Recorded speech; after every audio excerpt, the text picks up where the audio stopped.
네, 반갑습니다. 오늘 우리에게 주신 하나님의 말씀은 출애굽기 3장 7절에서 14절 말씀입니다. 출애굽기 3장 7절에서 14절의 말씀, 우리 다 같이 함께 읽도록 하겠습니다. 여호와께서 이르시되 내가 애굽에 있는 내 백성의 고통을 분명히 보고 그들이 그들의 감독자로 말미암아 부르짖음을 듣고 그 근심을 알고 내가 내려가서 그들을 애굽인의 손에서 건져내고 그들을 그 땅에서 인도하여 아름답고 광대한 땅, 젖과 꿀이 흐르는 땅, 곧 가나안 족속, 헷 족속, 아모리 족속, 브리스 족속, 히위 족속, 여부스 족속의 지방에 데려가려 하노라. 이제 가라. 이스라엘 자손의 부르짖음이 내게 달하고 애굽 사람이 그들을 괴롭히는 학대도 내가 보았으니 이제 내가 너를 바로에게 보내어 너에게 내 백성 이스라엘 자손을 애굽에서 인도하여 내게 하리라. 모세가 하나님께 아뢰되 내가 누구이기에 바로에게 가며 이스라엘 자손을 애굽에서 인도하여 내리이까. 하나님이 이르시되 내가 반드시 너와 함께 있으리라. 내가 그 백성을 애굽에서 인도하여 낸 후에 너희가 이 산에서 하나님을 섬기리니 이것이 내가 너를 보낸 증거니라. 모세가 하나님께 아뢰되 내가 이스라엘 자손에게 가서 이르기를 너희의 조상의 하나님이 나를 너희에게 보냈다 하면 그들이 내게 묻기를 그의 이름이 무엇이냐 하리니 내가 무엇이라고 그들에게 말하리이까. 하나님이 모세에게 이르시되 나는 스스로 있는 자이니라. 또 이르시되 너는 이스라엘 자손에게 이같이 이르기를 스스로 있는 자가 나를 너희에게 보내셨다 하라. 아멘. 오늘은 성경책을 다들 출애굽기 3장을 펴시고 들어주시면 좋을 것 같습니다. 먼저 출애굽기 3장 7절에 보시면 이런 내용이 나옵니다. 여호와께서 이르시되 내가 애굽에 있는 내 백성의 고통을 분명히 보고 그들의 감독자로 말미암아 부르짖음을 듣고 그 근심을 알고라고 나옵니다. 7절의 말씀을 보시면 하나님이 이스라엘 백성, 나의 백성들의 고통을 어떻게 인지하고 계신지 세 가지로 나눠서 드러내고 계십니다. 하나님이 백성들의 고통을 보고 듣고 알았다. 이 세 가지 동사가 나옵니다. 보고 듣고 알았다. 이 세 단어를 한번 조명해 보고 싶습니다. 근데 이 본문에 나와 있는 안다라는 말은 단순하게 인식하고 있다 이런 뜻이 아닙니다. 하나님이 고통을 눈으로 봤고 부르짖는 소리를 귀로 들었습니다. 그렇게 되면 이미 깨닫게 된 거죠. 아는 거죠. 그들의 고통을 알고 계십니다. 그거 우리는 공감이라고 할 수 있는데 하나님이 그들의 고통을 봤고 들어서 공감하고 계십니다. 그리고 나서 알았다라고 따로 나오는 이 단어를 한번 보겠습니다. 이건 고통을 아는 것만이 아니라 이미 인식을 했고 고통을 내 것으로 삼았다라는 뜻을 내포하고 있습니다. 히브리 말로 이 안다라는 말은 야다라는 말입니다. 야다라는 말이 상당히 의미 깊은 말인데요. 이건 머리로 내가 아는 게 아니라 몸으로 안다라는 뜻을 가지고 있습니다. 경험적으로, 체험적으로 겪어봤다라고 할 때 쓰는 단어가 야다입니다. 야다라는 이 단어가 창세기에 한번 또 똑같이 나옵니다. 창세기 4장 1절에 보면 아담이 하와와 동침해서 가인을 낳았다고 나옵니다. 여기 나오는 이 동침이라는 단어가 야다입니다. 아담이 하와를 안다. 그리고 나서 애를 낳았다. 이렇게 나오는데 이게 무슨 말이냐면 남자가 여자를 안다는 말은 이름을 알고요, 성격을 알고요, 경험적으로 알고, 체험적으로 알고 한 몸이 되었다라는 말을 할 때 야다를 써요. 그렇다는 것은 하나님이 그들의 고통을 보고 야다했다, 알았다라는 말은 그들의 고통과 근심과 걱정을 내 것으로 받아들였다, 만들었다. 하나님이 함께 느끼신다는 겁니다. 함께 아파하신다는 겁니다. 하나님이 이스라엘 백성들과 함께 있으면서 그들의 아픔과 그들의 절망스러운 그 마음을 공감하시면서 마음으로만 공감하는 게 아니라 그 고통을 똑같이 경험하시고 체험하신다라는 겁니다. 그래서 백성들의 고통을 자신도 짊어지셨기 때문에 하나님이 모세라는 사람을 부르십니다. 그리고는 이스라엘 백성에게 보내시는 거죠. 이스라엘 백성이 이집트에서 그렇게 고통스러워하는 것을 이미 보셨고 공감하셨고 들으셨고 야다했기 때문에 함께 동일하게 고통을 느끼셨고 아파하셨기 때문에 안타까워하셨다라는 것이 첫 번째 메시지입니다. 그래서 이 다음에 나오는 인물이 나옵니다. 하나님이 그렇게 야다하셨고 체험적으로 공감하셨는데 그래서 누구를 사용하셨나요? 모세를 부르셨습니다. 모세라는 인물을 사용하셔서 그들을 건져낼 계획을 가지고 계셨습니다. 그럼 모세에 대해서 우리가 한번 알아봐야 되는데 모세의 소명이 있습니다. 하나님께서 모세에게 주어진 미션, 그거에 대해서 한번 알아보겠습니다. 그런데 성경을 보면 여러분들 성경책 다들 많이 읽어보셨겠지만 또 교회 학교에서 여러 말씀 속에서 들으셨겠지만 하나님이 보통 소명을 이렇게 사람에게 주실 때 한 번 불러서 끝내셨거든요. 무슨 말이냐면 한 번 이렇게 불러가지고 야 이거 해라, 아 못하겠습니다, 너가 정령 죽으리이다, 이런 식으로 해가지고 하나님이 겁을 주세요. 두려움을 주시고 그러면서 위로를 해주세요. 그런데 너 혼자 하는 게 아니라 내가 같이 갈 거야 라고 했을 때 보통의 소명을 받은 성경 인물들은 네 가겠습니다 이렇게 한 번에 소명을 받아들입니다. 근데 이 모세라는 사람은 정말 특이하게도 하나님과 무려 6번이나 밀당을 하고 있는 모습을 볼 수 있습니다. 이 6번의 거절을 한번 짧게 살펴볼 텐데 첫 번째 거절입니다. 출애굽기 3장 11절에 보면 이렇게 나옵니다. 모세가 하나님께 아뢰되 내가 누구에게 바로에게 가며 이스라엘 자손을 애굽에서 인도하여 내리이까. 하나님이 부르셨는데 거기에 대고 모세가 이렇게 대답을 합니다. 내가 누구이기에? 라고 대답을 합니다. 내가 누군데 갑니까? 제가 뭔데 갑니까? 모세가 이 하나님과의 대화를 하고 있는 당시에 모세의 상황이 어땠는지 여러분들 아시고 계신가요? 모세는 출애굽기 2장에 나온 이 바로 전장에 무슨 일이 일어나냐면 도망을 간 도망자 신세예요. 지금 이집트 사람을 죽이고 도망을 간 살인자 신분이었습니다. 내가 지금 살인자입니다.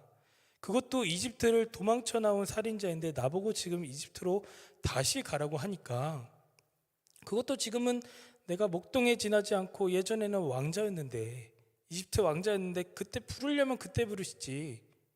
세상적으로 봤을 때 내가 부유하고 직분이 있고 권위가 있고 내가 보기에 내 기준에서 완벽할 때 그때 부르시지 왜 지금 와서 저를 부르십니까? 이렇게 대답을 합니다. 지금은 제가 나이도 많고 나보고 가라는 게 말이 안 됩니다. 하나님 착각하신 거 아닙니까? 이게 첫 번째 거절입니다. 그리고 두 번째는 3장 13절에 모세가 하나님께 아뢰되 내가 이스라엘 자손에게 가서 이르기를 너희의 조상의 하나님이 나를 너희에게 보내셨다 하면 그들이 내게 묻기를 그의 이름이 무엇이냐 하리니 내가 무엇이라고 그들에게 말하리이까? 내가 무엇이라고 그들에게 말하리이까? 지금 나도 나를 보내신 분이 누구인지 확실하지 않은데 내가 무엇이라고 그들에게 말을 해야 됩니까? 확실하게 제가 지금 미션이 정리가 안 돼 있습니다. 제가 믿음이 없습니다라는 뜻입니다. 이게 두 번째 거절입니다. 나는 하나님에 대해 잘 모르고 당당하게 하나님을 전달할 수 있는 그런 교육도 받지 않았는데 나를 어떻게 보내십니까? 두 번째 거절합니다. 세 번째 거절은 출애굽기 4장 1절인데 모세가 대답하여 이르되 그러나 그들이 나를 믿지 아니하며 내 말을 듣지 아니하고 이르기를 여호와께서 내게 나타나지 아니하셨다 하리이다. 내 말을 듣지 않고 일단은 이 모세가 권위가 없다는 것을 자신이 너무 잘 알고 있었어요. 세상적으로 자기가 힘이 없다는 것을 잘 알고 있었어요. 하나님이 내게 나타났다고 이야기를 해주고 계시지만 그 사람들이 말하기로는 그걸 네가 어떻게 하냐? 제 말을 안 믿어주면 어떡합니까? 내가 지금 세상적으로 아무것도 아닌데 내가 뭐라고 그런 얘기를 합니까? 제 말을 듣겠습니까?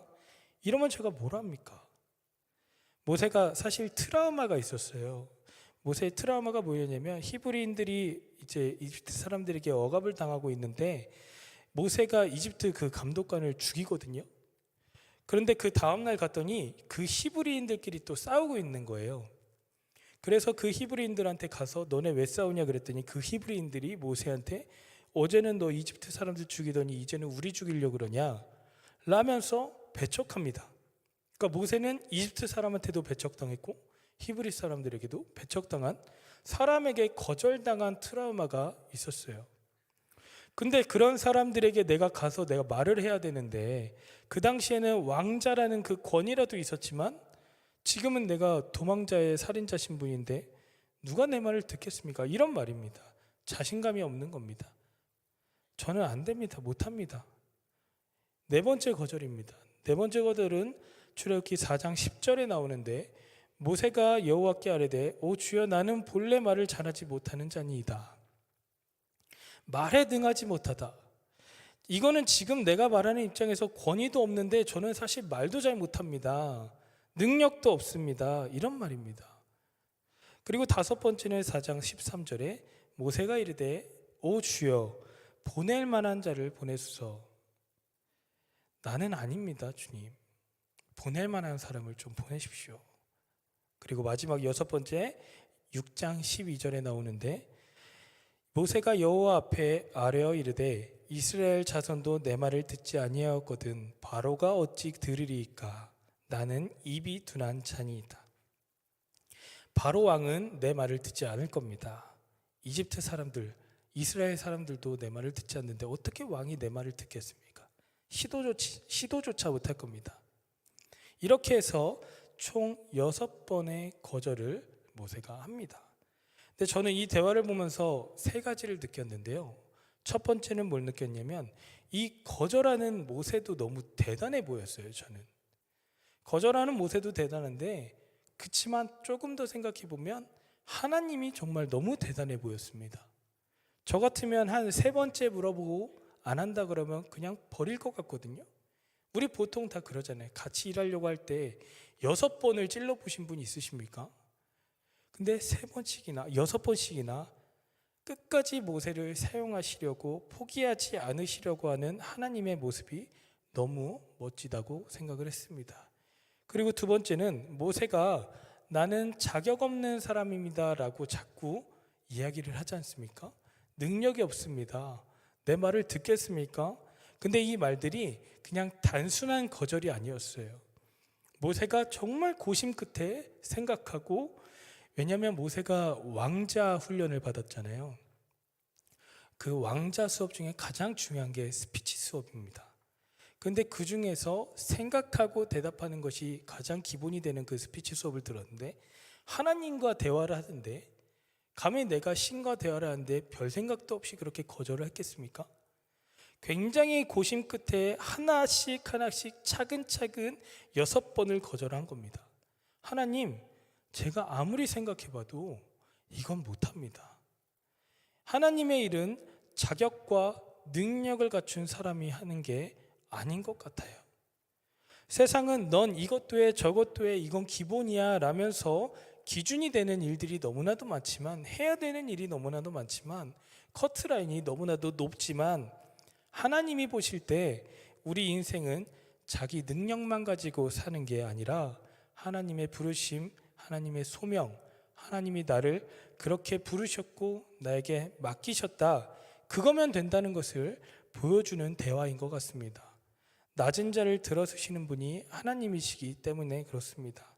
하나님의 부르심은 내 능력과 내 경험을 기준 삼아서 받아들여야 하는 것이 아니라 하나님의 부르심은 그 일이 비록 너가 지금 볼 때 못할 것 같은 일이라 하더라도 그때그때 공급해 주시면서 너가 지금 부족해 보여도 내가 그 필요를 채워줄 수 있으니까 너의 경험과 너의 능력을 의지하는 게 아니라 나를 의지할 수 있겠니? 라는 부르심이라는 겁니다. 왜냐하면 하나님은 우리와 함께 일하시고 싶어 하시기 때문입니다. 세상 사람들은 완성된 사람을 원하지만 하나님은 부르시고 그 사람을 완성된 사람으로 만들어 가시는 분이십니다. 하나님의 뜻에 합당하게 우리를 변화시키시는 분이 하나님이심을 믿으시기 바랍니다. 하나님의 만들어 가심 속에 우리의 기대가 있어야 됩니다. 모세도 그렇게 쓰임을 받은 겁니다. 하나님이 그때그때마다 필요한 것을 채우시고 훈련시켜 주시고 다듬어 가셔서 그 일을 감당하게 하신다는 겁니다. 마지막으로 세 번째는 모세와 하나님의 대화를 보면 오늘날 우리도 지금 겪고 있는 문제가 아닌가라는 생각을 한번 해봤습니다. 모세가 거절하듯이 우리도 하나님의 일, 교회의 일 거절할 때 이런 식으로 거절하지 않습니까? 시간이 없어요. 내가 그걸 어떻게 해요? 저보다 다른 사람을 사용하세요. 저보다 저 친구가 더 잘해요. 나는 믿음이 없어요. 다른 애가 더 잘해요. 앞에 서는 거 잘 못합니다. 그런 삶을 출애굽기 말씀을 통해서 마치 조명해 주시듯이 모세를 불렀듯 여러분들을 끝까지 부르시고 계시는 하나님의 깊은 사랑을 느꼈습니다. 모세는 하나님과 대면했다고 하나님이 너무너무 사랑하는 존재라고 성경에 쓰여 있습니다. 성경 인물 모세가 굉장히 저는 위대하게 보였었거든요. 그런데 정말 위대하신 건 그런 사람으로 만드시는 하나님이 정말 위대하시다는 것을 다시 한번 깨달았습니다. 모세와 동일하게 우리를 부르시고 계시고 똑같이 사랑하시고 똑같이 대면하시길 원하시거든요. 다르다고 생각하지 마시기 바랍니다. 여러분들이 믿는 하나님이 여러분들을 만들어 가실 줄 믿습니다. 우리 모두도 선택받은 사람들이고 지금 만들어져 가는 중이니 여러분들의 미래가 어둡다고 생각하지 마시고 언제나 밝은 내일이 올 거라고, 하나님이 함께 하실 때 기쁜 날들이 될 거라고 생각하는 여러분들의 삶이 되시길 소망합니다. 한 가지 더 알아보겠습니다. 하나님이 자기의 존재, 자기의 정체성을 처음으로 성경에서 드러내는 장면이 나옵니다. 계속 모세가 이런 이야기를 합니다. 당신 누구십니까? 나는 안 됩니다. 거절하잖아요. 난 말도 못하고 쓸만한 사람 데려다 쓰세요 하면서 자꾸 거절하지 않습니까? 이렇게 빼니까 하나님이 하나님의 자신을 드러내시는 장면이 처음으로 나옵니다. 출애굽기 3장 13절에 나오는데 다 같이 한번 읽어보겠습니다. 모세가 하나님께 아뢰되 내가 이스라엘 자손에게 가서 이르기를 너희의 조상의 하나님이 나를 너희에게 보내셨다 하면 그들이 내게 묻기를 그의 이름이 무엇이냐 하리니 내가 무엇이라고 그들에게 말하리이까. 자, 이게 간접적으로 질문을 하고 있는 건데 사실 이 내용을 해석해 보면 이런 겁니다. 모세가 당신을 보낸 사람이 누구냐, 이름이 뭐냐 이렇게 질문을 들었을 때 내가 뭐라고 대답합니까? 이 얘기입니다. 하나님 당신 누굽니까? 하나님 당신 이름이 뭡니까? Who are you? 라고 물어본 거예요. 당신 누구입니까? 그래서 하나님의 이름을 물은 거죠. 하나님의 정체성을 처음으로 물어보는 사람이 등장한 겁니다. 이거에 대해서 하나님은 자신의 이름을 공개해요. 자신의 정체성을 공개하세요. 14절에 하나님이 모세에게 이르시되 나는 스스로 있는 자니라. 또 이르시되 너는 이스라엘 자손에게 이같이 이르기를 가서 이렇게 말해라. 스스로 있는 자가 나를 너희에게 보내셨다라. 하나님이 뭐라고 하셨다고요? 나는 스스로 있는 자. 이거를 세번역 성경으로 한번 찾아봤거든요. 아무리 봐도 뭔 말인지 모르겠어서 세번역 성경을 한번 보여주시기 바랍니다. 출애굽기 3장 14절에 하나님이 모세에게 대답하셨다. 나는 곧 나다. 너는 이스라엘 자손에게 이르기를 나라고 하는 분이 너를 그들에게 보냈다고 하여라. 뭐라고 나와 있죠? 나는 곧 나다. 심오하죠. 그런데 세 번역에 나온 본문이 사실 원어에 더 가까운 번역입니다. 이 히브리 말로 이 부분을 제가 찾아봤는데 에흐에 아쉐르 에흐에라는 단어예요. 무슨 말인지 어차피 모르실 거니까 영어로 들으면 I am 그리고 who I am. 그러니까 나는 나다. 이게 맞아요. 세번역 성경이 더 맞는 말입니다. 모세가 하나님에게 누구십니까? Who are you? What your name? 그랬더니 하나님이 I am who I am. 장난치는 것 같지 않습니까? 여러분 누군가에게 대화를 할 때 당신 이름이 뭐예요? 그랬더니 난 나야 이러면은 바로 이제 가는 거잖아요. 그 친구랑 이제 끝난 거잖아요, 사실. 아, 나랑 친해지고 싶지 않구나. 그리고 끝나는 겁니다. 근데 그렇게 대답을 하셨어요. 그래서 저도 이 부분이 아무리 생각을 해보고 묵상을 해보고 내가 모세를 빙의를 해봐도 이게 뭐지? 약간 이런 느낌 있잖아요. 창세기 1장 1절만큼 어려웠어요. 가장 정확한 답은 사실 나는 곧 나다가 사실 맞는 말인 것 같아요. 제가 설명할 수 있을 수준에서 여러분들에게 한번 최대한 설명을 해보겠습니다. 이해하려고 함께 노력해 봅시다. 한번 그때 상황을 떠올려 보세요. 모세가 땅바닥에 있고 하나님이 어딘가에서 이렇게 이야기를 하고 계셨을 거 아닙니까? 그죠? 하나님과 모세가 대화를 하고 있습니다. 하나님이 모세를 부르셨어요. 가라 그랬는데 모세가 싫어요 이랬어요. 안 가겠습니다. 그러면서 모세가 지금 약간 마음을 살짝 열듯하게 근데 지금 나를 보낸 사람이 누구라고 얘기해야 됩니까? 그러면은 질문을 던졌잖아요. 그럼 하나님이 어떻게 해야 돼요? 대답을 해줘야 되는 거잖아요. 이 순간만큼은 갑과 을이 바뀐 상태인 거예요. 가라 그랬는데 안 가네? 근데 그 친구가 갈 듯 말 듯 질문을 합니다.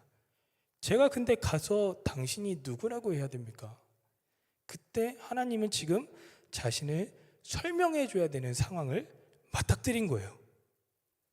나는 지금 못 가겠는데요. 설득시켜 주세요. 당신 누구십니까? 지금 하나님은 자신을 설명해야 하는 상황인지라 더 정확히는 설득시켜야 되는 상황인 거예요. 그렇잖아요? 그래야 하나님이 일하실 수 있잖아요. 그렇다는 것은 하나님이 지금 권위적인 대답을 하신 게 아니라 이 친구, 이 모세를 설득하려는 대답을 하셔야 되는 타이밍이라는 거예요. 그렇죠? 어떻게 설명할 건지 하나님이 지금 고민에 빠지신 겁니다. 우리는 이렇게 글로 쭉 읽지만 그때 상황은 솔직히 어땠을지 몰라요. 우리는 당신 누구입니까 했는데 갑자기 하나님이 한 10분 동안 생각하셨을 수도 있고 고민에 빠졌을 수도 있고 하나님은 I am 이렇게 하셨을 수도 있고 나는 말이야 모세가 아는 선에서 설명해 주기 위해서 고민에 빠지는 하나님의 모습을 볼 수 있습니다. 땅에 있는 것들 중에서 하나님을 설명할 수 있는 게 여러분들 있습니까? 하나님이 창조하신 하늘에 있는 것들 중에서 하나님을 설명할 수 있는 단어가 있습니까? 바다에 있는 것들 중에서 바다를 파악하는 것이 우주를 파악하는 것보다 더 어렵다는 거 여러분들 아시죠? 바다에 있는 것들 중에서 하나님을 표현할 수 있는 단어가 있습니까? 없어요.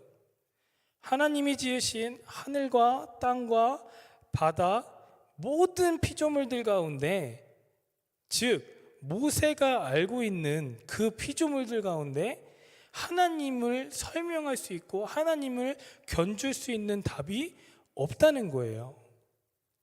나는 나야. 나를 설명할 수 있는 건 나밖에 없어. 나를 설명할 수 있는 무언가는 너가 아는 지식선에서는 알 수 없단다.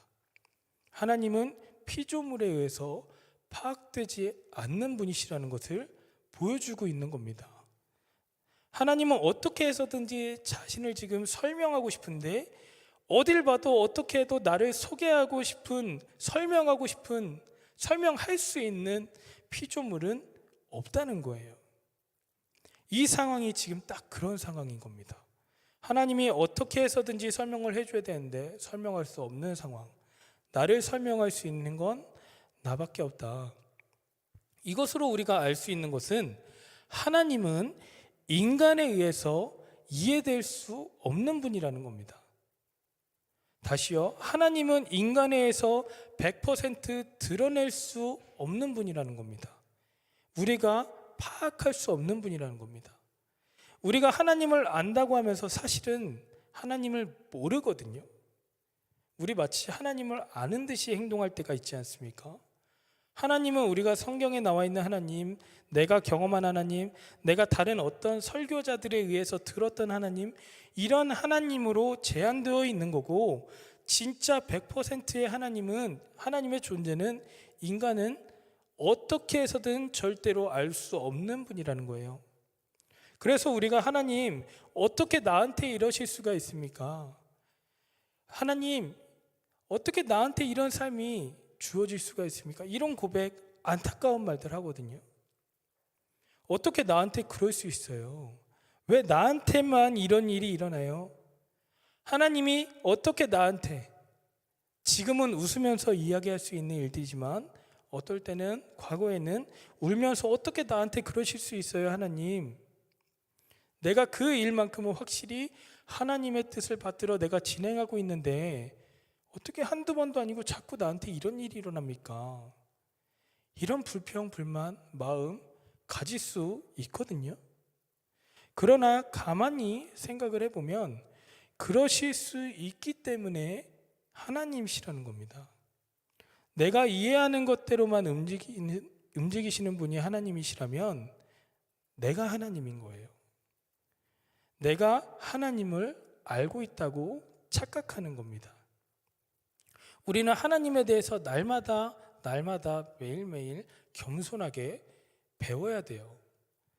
아, 하나님이 이런 분이구나. 아, 하나님은 이럴 때는 이런 분이구나. 이렇게도 일하시는구나. 매일매일의 삶 속에서 우리가 말씀을 읽는 중에, 찬양하는 중에, 기도하는 중에, 일상 속에서 우리가 하는 그 고민들 속에서, 또 인간관계 속에서 어떻게 하나님 이러실 수 있습니까? 라고 울부짖어가면서 그래도 하나님을 놓치지 않으려고 노력해야 되는 거예요. 하나님이 내 삶의 주인 되고 인도하시기 때문에 하나님을 놓치지 않는다면 이런 면도 있으신 분이 하나님이시구나. 하나님을 조금씩 알아갈 수 있는 겁니다. 내가 알지 못했던, 전혀 인지하지 못했던 하나님을 배우는 거예요. 근데 우리는 하나님을 알게 해주세요, 하나님 뜻대로 해주세요 라는 기도 다들 하시잖아요. 하나님의 뜻대로 해주세요. 기도하면서 이미 내 머릿속엔 어떻게 일하실 하나님을 그리시진 않나요? 그걸 어떻게 일하실지 우리가 어떻게 합니까? 사실 하나님을 알고 싶습니다, 하나님 인도하시는 대로 따르겠습니다 라고 하지만 내가 알고 있다고 생각하는 하나님의 틀이 있지는 않습니까? 하나님의 모양, 하나님의 뜻이 여러분들의 머릿속에 이미 있지는 않습니까? 그 틀에 하나님을 끼워 맞추지 마세요.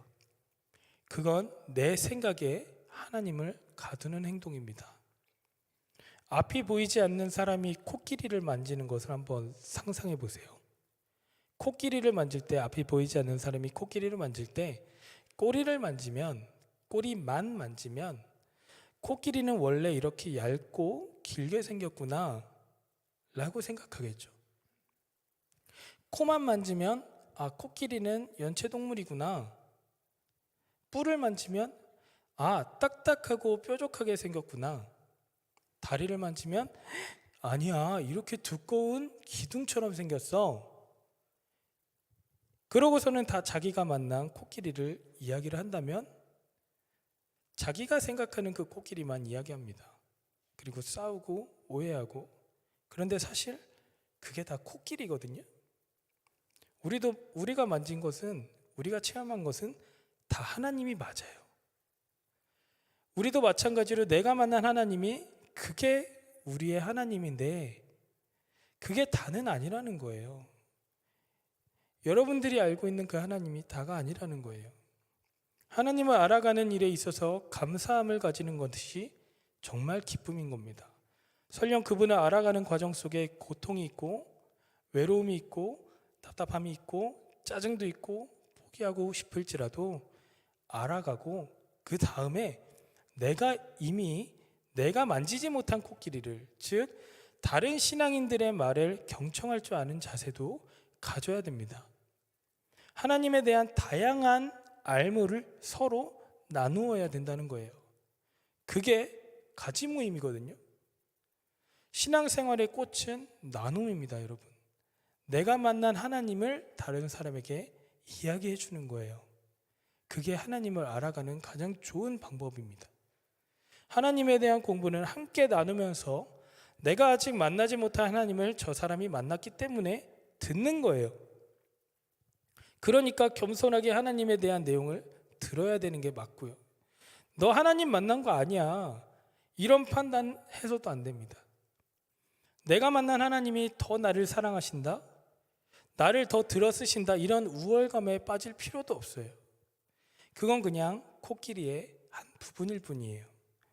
이걸 저는 하나님의 신비성이라고 표현하고 싶습니다. 통틀어서 우리는 하나님을 완벽하게 파악할 수 없기 때문에 나는 나다라고 하는 하나님을 이해할 수 없는 겁니다. 하나님은 하나님이십니다. 그리고 그분이 우리의 하나님이심을 믿고 알 뿐입니다. 그리고 그분을 믿으며 살아가고 그분이 우리를 인도해 주신다는 그 사실만을 인지하고 함께 하신다는 것을 믿으면서 살아가는 것 뿐입니다. I am who I am, 이 말에서 신비성을 알 수 있고 또 한 가지를 알 수 있는데 그건 하나님의 역동성이에요. 히브리어 아까 말했듯이 에흐에라는 말 있지 않습니까? I am, 이 말이 사실 비동사예요. 비동사. 여러분 동사 명사 아시죠? 아실 거예요. 하나님이 자기 자신을 설명하실 때 명사가 아니라 동사로 표현하고 있습니다. 원래 누군가 이렇게 설명할 때 저 친구는 뭐뭐뭐의 대명사야 이러지 않습니까? 근데 하나님은 자신을 동사로 표현하고 계세요. 이게 무슨 말이냐면 굉장히 깊은 뜻이 담겨 있어요. 보통 어떤 개념이나 정의를 내리는 단어에 명사를 사용합니다. 그런데 하나님은 자기 자신을 동사로 표현하고 계시다는 겁니다. 동사는 뭡니까? 계속 움직이는, 역동적인, 활동하는 이런 개념을 내릴 때 동사를 사용하지 않습니까? 그렇다는 것은 지금 나는 움직이고 있다. 누구와 함께? 너와 함께 라는 단어를 내포하고 있습니다. 여러분들과 함께 움직이시는 분이 하나님이십니다. 믿으시면 아멘 하시기 바랍니다. 너의 삶 속에 내가 이집트로 너를 보내지만 너를 보내는 개념이 아니라 내가 너랑 함께 가서 너와 함께 움직이면서 역사를 만들어가는 역동적인 I am이다. 함께하는 존재이다. 하나님은 계속 움직이시는데 홀로 움직이시는 것이 아니라 우리와 함께 움직이고 계시다는 겁니다. 우리 삶 속에서 함께 움직이시는 하나님을 꼭 기억하시기 바랍니다.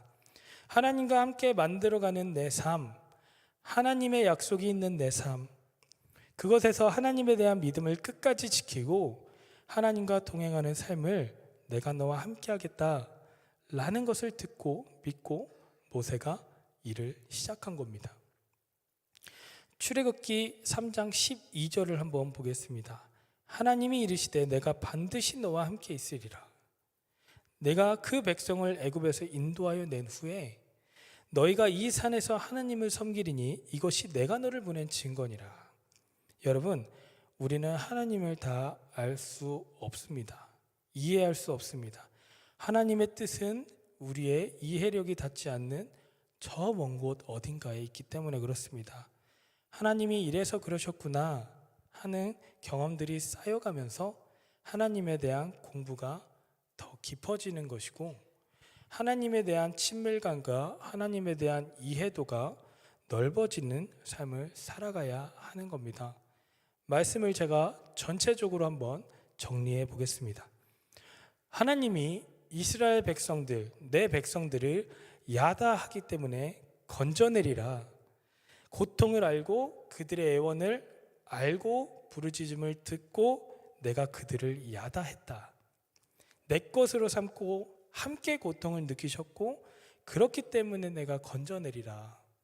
그래서 모세라는 인물을 사용하셔서 그들을 건져낼 계획을 가지셨습니다. 이 세상을 살아가는 모든 그리스도인들은 모세와 같은 소명을 받은 소명자인 것을 기억하시기 바랍니다. 하나님은 이 세상을 야다하시기 때문에 우리의 고통과 이 세상의 신음을 들으시고 계시고 안타까워하시기 때문에 아직도 믿지 않는, 점점 더 악해져가는 이 세상을 변화시키기 위해서 여러분들 주변 사람들을 위해서 여러분들을 부르시고 계십니다. 하지만 이 모세가 하나님에게 6번 거절한 것처럼 우리는 아직도 여러 가지 이유와 핑계를 대며 하나님의 부르심을, 나에게 주어진 소명을 거절하고 계시진 않습니까? 거부하고 계시진 않습니까? 내가 원하는 길로, 내가 편한 길로, 혹은 나는 부족하다고, 나는 능력이 없다고 생각하며 쓸모없다고 자존감 떨어지는 생각만 가득 차서 내가 생각할 때 올바르다고 생각하는 그 길로만 가고 계시진 않습니까? 기억하시기 바랍니다. 우리는 모두 하나님에게 부름받은 쓸모 있는 사람들입니다.